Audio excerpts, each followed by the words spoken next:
Você já parou para pensar que a sua empresa pode estar pagando impostos a mais? O nosso sistema tributário é bem complexo e é comum as empresas pagarem mais do que o devido. Saiba que é possível recuperar os valores dos últimos 5 anos e reforçar o seu caixa. A Fortus Tax é especialista no assunto e já ajudou muitas empresas nos seus 18 anos de atuação. E o mais importante, você só paga pelo serviço depois que o dinheiro estiver na sua conta. Fortus Tax. Pagar o justo é o nosso forte.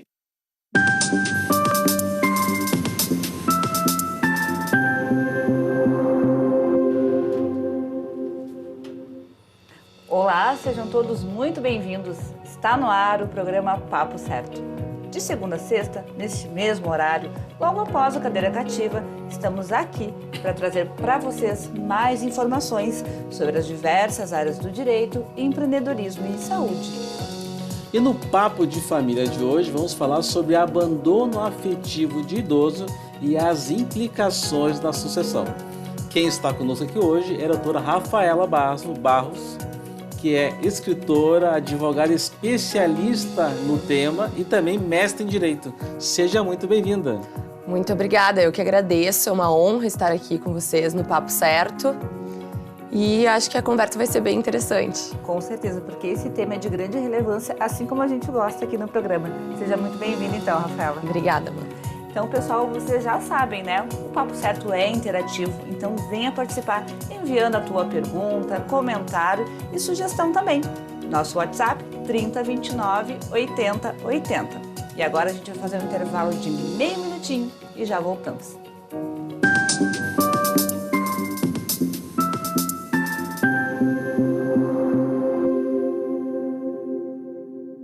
Tá difícil encontrar o profissional certo para a sua empresa? Precisa de alguém detalhista para aquela vaga no financeiro? Quem sabe um criativo para o marketing? Ou ainda, alguém focado em resultados? A Fortus RH utiliza técnicas de seleção e processos estruturados, realizando entrevistas e aplicando provas e testes específicos. Tudo isso para buscar a pessoa certa para a vaga certa. Fortus RH. Conectar pessoas é o nosso forte.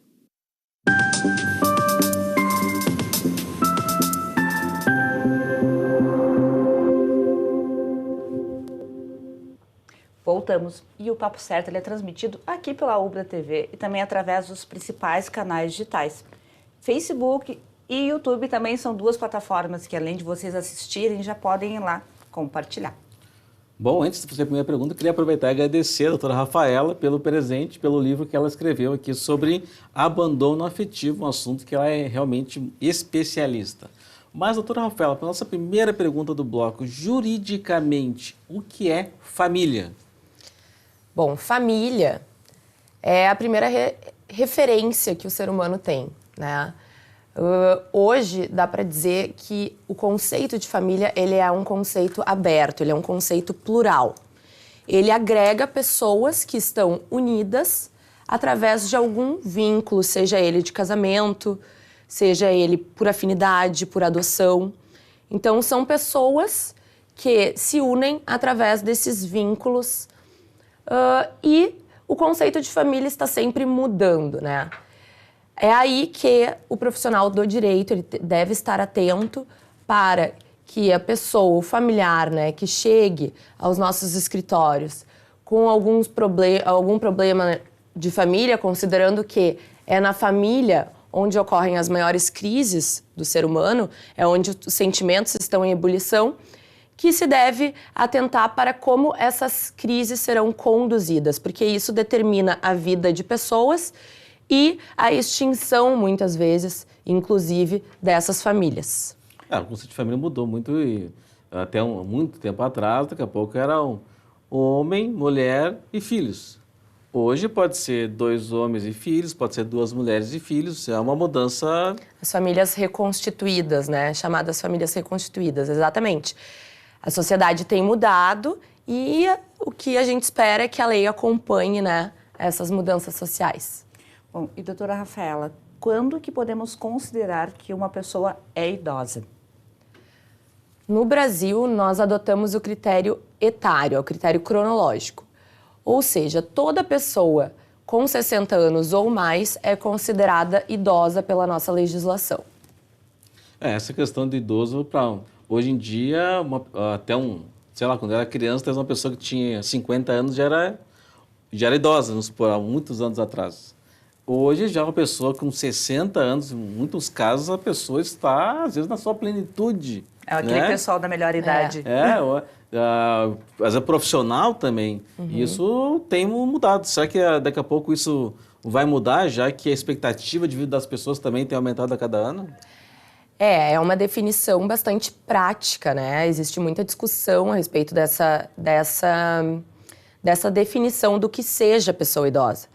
Mas, considerando que todas as pessoas têm as suas peculiaridades, acredito que esse critério adotado pelo Brasil ainda seja o melhor, porque ele agrega um maior número de pessoas que serão protegidas, né, pelo nosso aparato legislativo. Bom, doutor, e qual era o tratamento dado a uma pessoa idosa no Brasil um tempo atrás? Bom, a pessoa idosa, né, a etimologia velho, né, já guarda em si uma discriminação. Então, existia inclusive um desprezo social em relação à pessoa idosa, em relação ao idoso, né? Com o tempo, essas nomenclaturas, o tratamento dado, inclusive nominal, né, às pessoas idosas tem mudado e as pessoas têm atentado, justamente por causa dessa expectativa de vida, né? Hoje não somos nós, mas amanhã seremos nós. É que eu acho que esse olhar tem mudado e as pessoas têm olhado com um olhar diferenciado, né, para a nossa população, para aonde que o Brasil vai. Nós seremos um país idoso, né? Aliás, o Brasil é um dos países que está tendo uma velocidade muito grande de pessoas idosas no mundo. Então, um case está sendo estudado porque vai ter muitas transformações nas relações, nos negócios, né, na economia por conta dessa mudança que está tendo da quantidade de pessoas que estão ficando idosas no Brasil. Que bom, por um lado, né, mas ao mesmo tempo tem impactos econômicos bem importantes. E, doutora, foi isso que lhe motivou a escrever sobre esse assunto? Foi um dos motivos. Na realidade, o mote foi um caso específico lá no escritório, onde um cliente já com mais de 60 anos foi, assim, vítima, né, de atitudes cruéis por parte dos filhos visando a antecipação da herança. Então, isso envolveu abandono, então nós entendemos que isso seria um típico caso de deserdação. E, a partir daí, claro, considerando a expectativa de vida, o aumento exponencial, né, da expectativa de vida, e, consequentemente, o aumento dos números de abandonos que ocorrem dentro dos seios, dentro dos próprios lares, o que acaba fazendo com que essa realidade seja invisibilizada, é que me motivou a escrever sobre esse tema. E como é que é o cenário hoje? Tu falou de um caso específico que aconteceu no teu escritório, né? Mas tu acha que os casos de abandono têm crescido no Brasil? Tem crescido exponencialmente também. É claro que hoje nós nos deparamos, nós não temos números concretos em relação a esses abandonos, justamente por eles ocorrerem dentro dos próprios lares. Mas nós podemos ver, por exemplo, em casas de passagens, um aumento de número de registros, né, de pessoas idosas. Então, a tendência é essa, que aumentem o número de abandonos, até porque nós estamos num cenário de liquidez, né, de relações cada vez mais efêmeras, com essas mudanças na família. Então, a gente tem que tentar lançar luzes aí a essa realidade. E o Legislativo, doutora, como tem se posicionado em relação a isso? Nós temos um arcabouço legislativo amplo.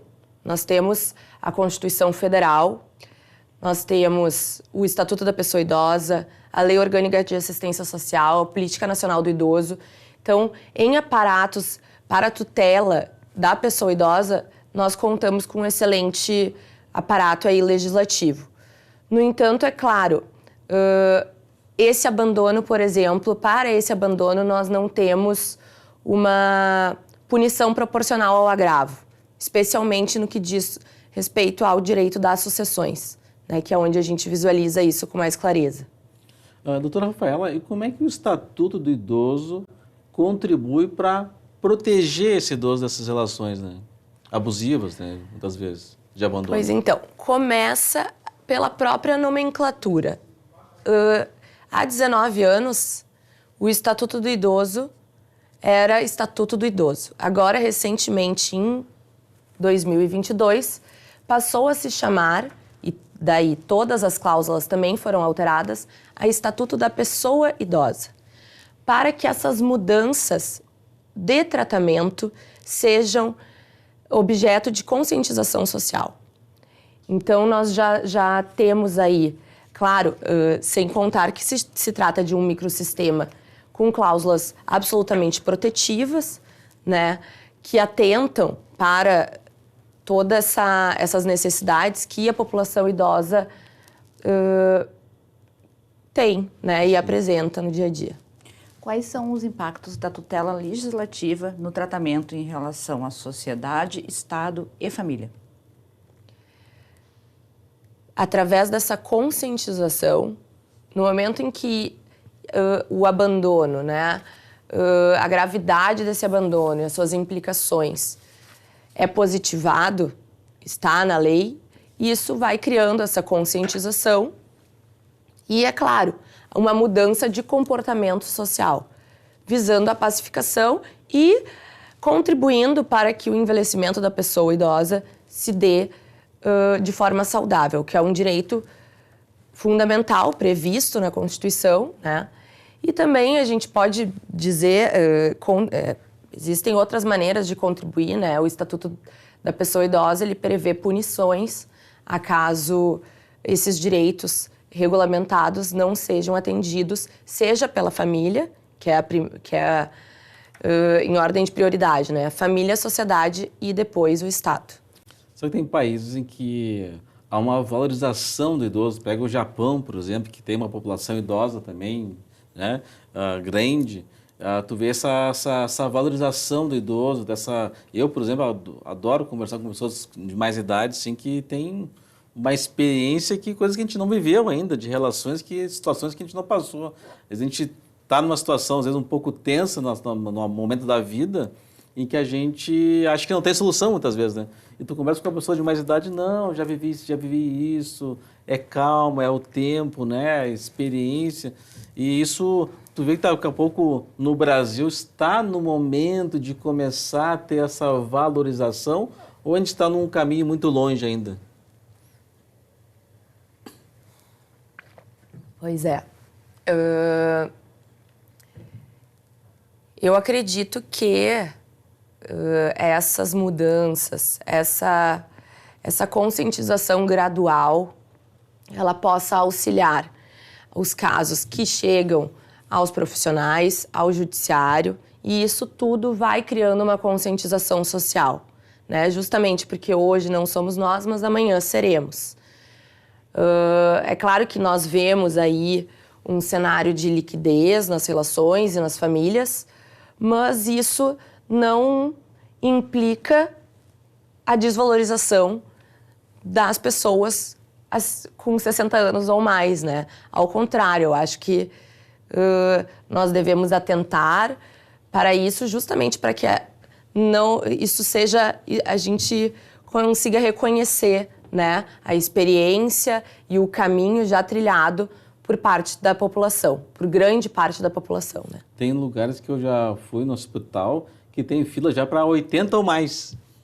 Já tem uma fila para 80 ou mais já. Então, acho que é interessante também que a sociedade, talvez a legislação demora um pouquinho para acompanhar, né? Mas ela vem aos pouquinhos também acompanhando, e porque a sociedade vai se ajustando também. Sim, o olhar deve ser diferenciado, né, para essa parcela populacional, justamente porque quando a gente fala de 80 anos ou mais, uma hipervulnerabilidade, né? A gente não está falando só da vulnerabilidade que abrange todo o grupo, e sim de existe um agravamento aí, né, dessa vulnerabilidade. Se você falou, eu não quero ficar idoso, eu disse, eu quero ficar idoso, porque eu não quero morrer jovem, né? Eu quero morrer bem velhinho, né?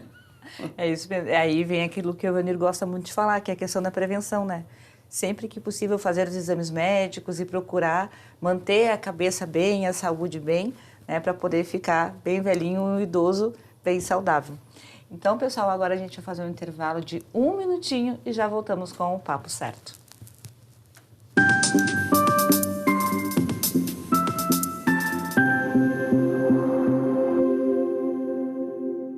Que tal ganhar o prato do seu acompanhante? Com esse app você compra um e ganha um. Simples assim. Vale também para ingressos e hospedagens. De Gramado para o Brasil, o Prime Gourmet traz experiências incríveis para você. Baixe o app grátis e assine quando for usar. Já somos mais de 500 mil aproveitando esse guia gastronômico e turístico. Faça parte desse clube também. Para o cliente, economia e experiências em dobro por 1 ano. Para o parceiro Prime, clientes selecionados. Uma forma elegante de utilizar descontos. Em tempos de juros altos, margens reduzidas e incertezas, rever estratégias é fundamental para manter o seu negócio competitivo. Esse cenário exige planejamento e organização financeira. Nessas horas, qualquer ajuda é bem-vinda, mas a ajuda de um especialista é necessária. A Fortus Consulting conhece na prática e tem as soluções adequadas para cada situação. Fortus Consulting. Melhorar os seus resultados é o nosso forte.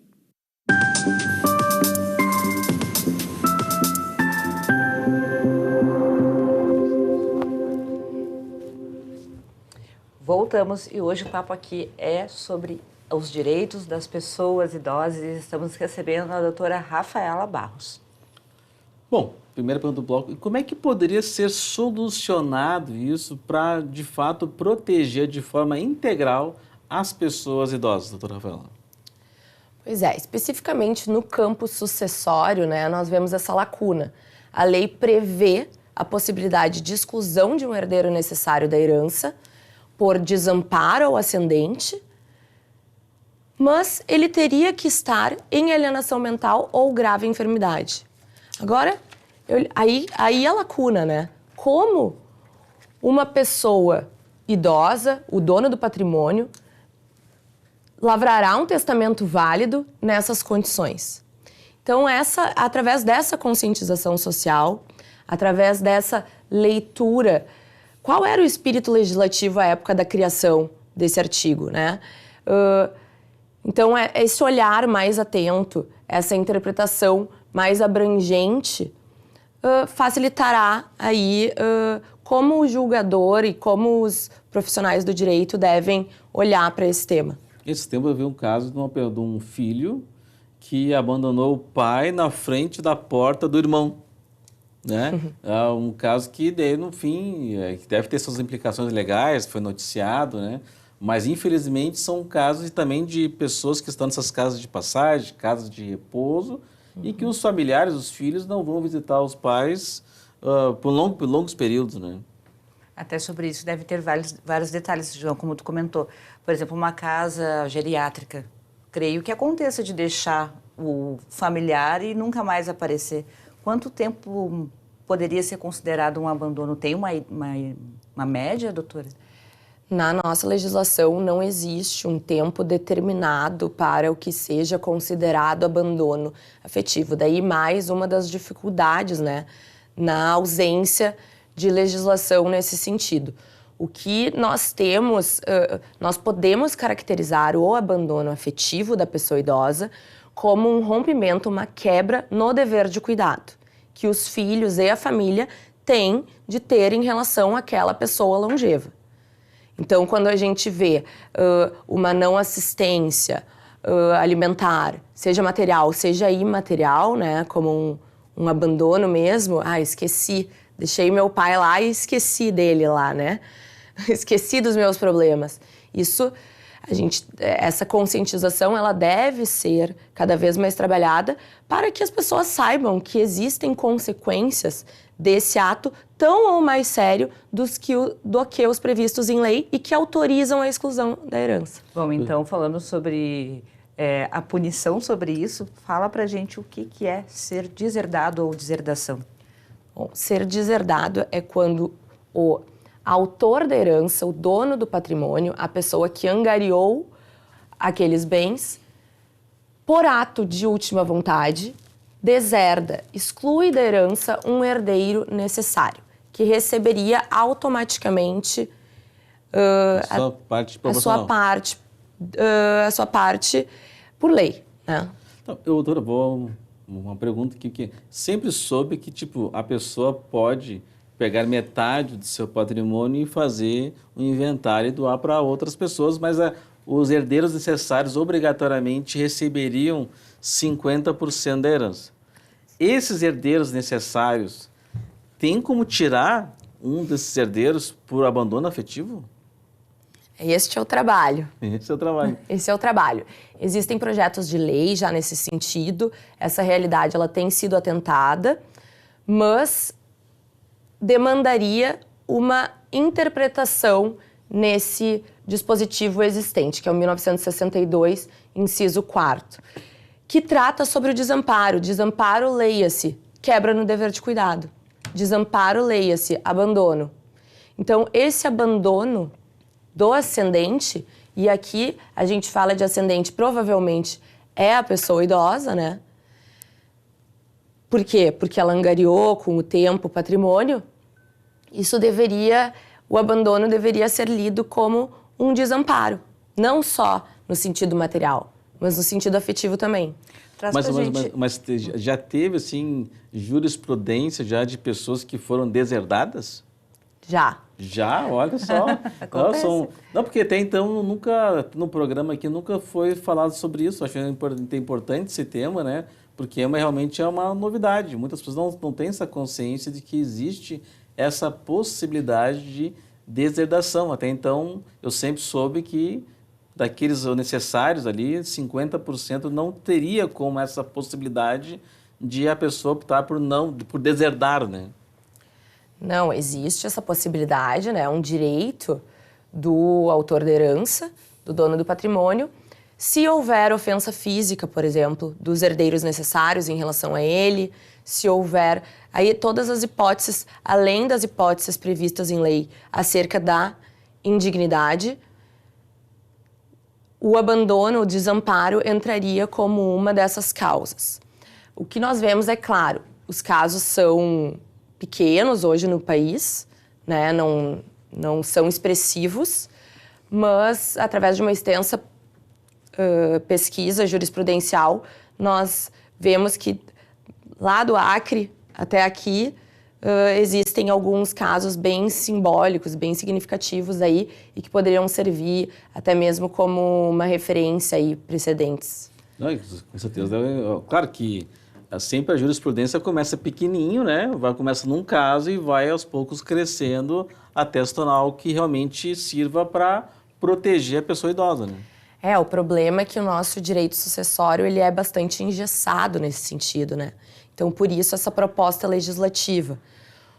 O que seria interessante seria justamente olhar sobre o aspecto de fazer uma interpretação finalística dessa norma, mas existem projetos de lei propondo uma alteração legislativa para inserir um inciso especificamente sobre o abandono afetivo.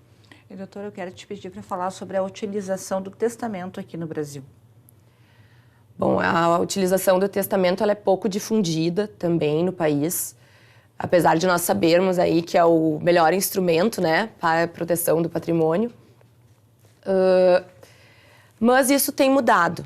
Depois da pandemia, especialmente o grupo de pessoas idosas, por terem sido consideradas do grupo de risco e por ser o grupo que maior, né, em grande escala, angariou patrimônio, cresceu exponencialmente o número pela procura de lavratura de testamentos. O Colégio Notarial do Brasil registrou um aumento considerável de 41% no último ano após a pandemia da Covid. Então, eu acredito que isso tende a crescer, justamente por essa possibilidade de se fazer, de se lavrar esse testamento através de videoconferência. E, claro, com aqueles cuidados de sempre, né? Não podemos esquecer que, sim, se trata de um instrumento formal, trata da vida e da destinação dos bens das pessoas. É um tema tabu ainda, eu acho, né, no Brasil. Tu vê muito nos filmes dos Estados Unidos, na Europa, tu vê muito comum essa questão do testamento, né, de a pessoa falece e vem uma pessoa que com testamento e informa a família como é que foi a decisão da pessoa de distribuição de bens. Mas no Brasil falar sobre testamento é um tabu, falar sobre morte, né? E, embora seja a coisa mais certa que existe, a gente ainda tem muito tabu de falar sobre isso. Falar sobre a finitude causa alguns incômodos, né? Bom, doutora, talvez sejam os nossos últimos minutinhos do programa. Quais são as hipóteses legais, então, que autorizam a exclusão de um herdeiro?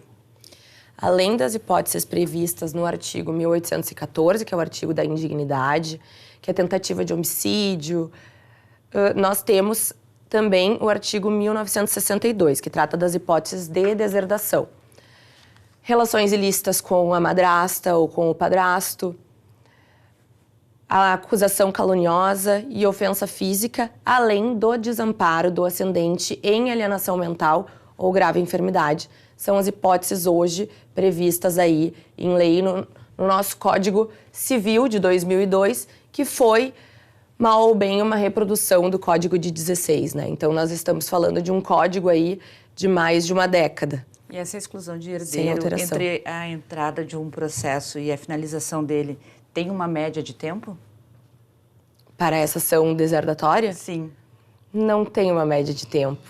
Vai depender de caso a caso. Caso a caso. Justamente em virtude das provas, né, que vão ter que ser produzidas nos autos. Perfeito. Então, máximo se nós estivermos falando de abandono, né? Porque nós não sabemos nem que prova nós precisaremos produzir. Realmente. Então, doutora, muito obrigada pela tua presença aqui conosco. Foi excelente o programa. Eu que agradeço. Foi um prazer estar aqui no Papo Certo. Bom, também agradecer ao pessoal de casa pela audiência. Lembrando que tem uma promoção muito boa no nosso Instagram, com que as pessoas podem participar e concorrer uma bolsa de estudos na Celi Idiomas. Então, se liga lá e entra para saber as regras. Então, a papocerto.com.br é o nosso Instagram e no dia 31, então, o sorteio da Bolsa de Estudos da Celi. E amanhã, quarta-feira, vocês já sabem, né? O nosso Papo é Empreendedor. Estaremos aqui com um programa inédito e esperamos a todos. Até lá!